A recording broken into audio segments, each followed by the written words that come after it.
How to delete all of your messages on Facebook Messenger at once. Hello guys, welcome back to my YouTube channel. Today I'm going to show you how you can delete all your messages on Facebook Messenger all at once. So here I have a Facebook page.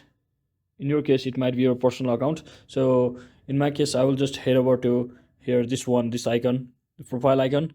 In your case there might be three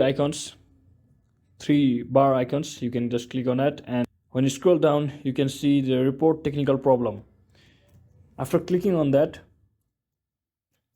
you might want to add report anyway and diagnostic. Just you can just click on don't include and wait for some time. And after you come over here, you can just ignore the screenshots. And after typing that, just click on send. And you're after clicking on send, the messenger team will help you to delete all the conversations. That's it guys, thank you for watching the videos. Hope you liked the video. Don't forget to subscribe and hit the bell icon as well. See you in the next one.